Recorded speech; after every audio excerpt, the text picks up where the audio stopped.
लोकसभा के नए स्पीकर का चुनाव हो गया है। एनडीए कैंडिडेट ओम बिरला लगातार दूसरी बार लोकसभा के अध्यक्ष चुने गए हैं। बीजेपी के सीनियर नेता ओम बिरला 17वीं लोकसभा में भी स्पीकर का पद संभाल चुके हैं। वो कोटा बूंदी सीट से तीसरी बार के सांसद है। चलिए वीडियो में जानेंगे लोकसभा स्पीकर के बारे में कुछ जानकारियां। साथ ही आपको बताएंगे कि लोकसभा स्पीकर की सैलरी कितनी होती है एंड ओम बिरला के पास कितनी धन दौलत है। तो ओम बिरला दोनों सदनों में लोकसभा अध्यक्ष के रूप में काम करने वाले देश के पहले स्पीकर हैं। 17वीं लोकसभा में अध्यक्ष रहने के बाद उन्होंने जम्मू कश्मीर पुनर्गठन विधेयक 2019 में धारा 370 नागरिकता संशोधक विधेयक CAA, ट्रिपल तलाक, मुस्लिम महिला विवाह अधिकार संरक्षण विधेयक 2019, चुनाव कानून संशोधन विधेयक, भारतीय न्याय संहिता 2023, नारी शक्ति वंदन विधेयक 2023, महिलाओं को 33% आरक्षण के साथ ही काफी सारे संसद में इम्पोर्टेंट लॉज को पास किया है। दूसरी बार लोकसभा अध्यक्ष बनकर ओम बिरला ने एक और रिकॉर्ड अपने नाम किया है। अगर ओम बिरला इस बार पूरे 5 साल तक का कार्यकाल पूरा कर लेते हैं तो वो लोकसभा के पूरे 2 कार्यकाल 10 साल तक लोकसभा अध्यक्ष पद पर बने रहने का रिकॉर्ड बना लेंगे। अब अगर उनकी सैलरी की बात करें तो बतौर लोकसभा स्पीकर ओम बिरला की सैलरी 4.5 लाख रुपए पर मंथ है। सालाना 54 लाख के आसपास की सैलरी मिलती है। तमाम भत्ते इसमें शामिल नहीं है। इसके अलावा उन्हें सरकारी आवास, मेडिकल और दूसरी सरकारी सुविधाएं मिलती हैं। अब अगर उनकी नेटवर्थ की बात कर ले तो साल 2019 और साल 2024 में बिरला की तरफ से पेश किए गए एफिडेविट को देखने पर उनकी कुल संपत्ति का ब्यौरा सामने आया था। साल 2019 में 4.79 करोड़ रुपीस उनकी संपत्ति सामने आई थी, जिसके बाद 2024 के एफिडेविट में उनकी संपत्ति बढ़कर 10.61 करोड़ हो गई है। ओम बिरला के नाम पर कोई मकान नहीं है। उनके पास 2 लाख रुपए की कार है। ओम बिरला की पत्नी डॉक्टर अमिता बिरला है। उनके पास 3 लाख रुपए की कार है।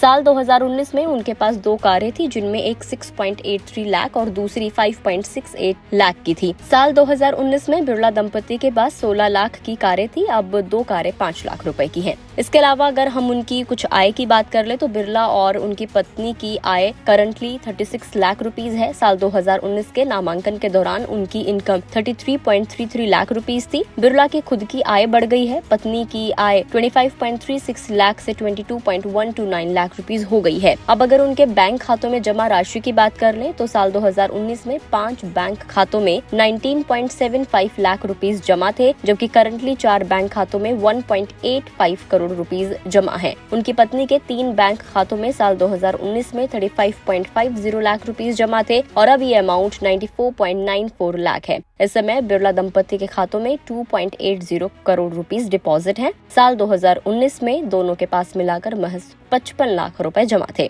इसके अलावा अगर उनके पास उनकी ज्वेलरी की बात करें तो 2024 में 39 लाख रुपए के सोना, चांदी और डायमंड के गहने हैं, जिसमें 50 ग्राम सोना और 8.74 ग्राम किलो चांदी बिरला के पास है। उनकी पत्नी के पास 1.426 किलोग्राम गोल्ड है और 94 कैरेट डायमंड है, जिसकी कीमत 9.3 लाख रुपीस है। अब अगर जमीन की बात करें तो उनके पास 34.8 एकड़ जमीन है। साल 2019 में कीमत 32 लाख रुपए थी, जो कि अब 40 लाख बताई जाती है। पत्नी के पास 28.95 एकड़ जमीन है, जिसकी कीमत पहले 28 लाख रुपए थी और अब ये 35 लाख रुपए हो गई है। ओम बिरला के पास 60 लाख रुपए का मकान जयपुर में था, लेकिन इस बार एफिडेविट में इस मकान का जिक्र नहीं किया गया है। उनकी पत्नी के पास 2019 में भूपट्टी मकान और शक्ति नगर कोटा में फ्लैट था, जिसकी पहले कीमत 2.3 करोड़ रुपीस थी, जो कि साल 2024 में बढ़कर 4.49 करोड़ रुपीस हो गई है। तो ये पूरा ब्यौरा था ओम बिरला, जो कि एक बार फिर से दूसरी बार लगातार लोकसभा के अध्यक्ष चुने गए हैं। उनकी सैलरी भी आपको बताएं, उनकी नेटवर्थ भी आपको बताएं। जानकारी आपको कैसे लगी कमेंट करके जरूर बताएं। वीडियो को फेसबुक पर देख रहे तो फेसबुक पेज को लाइक करें, यूट्यूब पर देख रहे तो चैनल को सब्सक्राइब करना ना भूलें।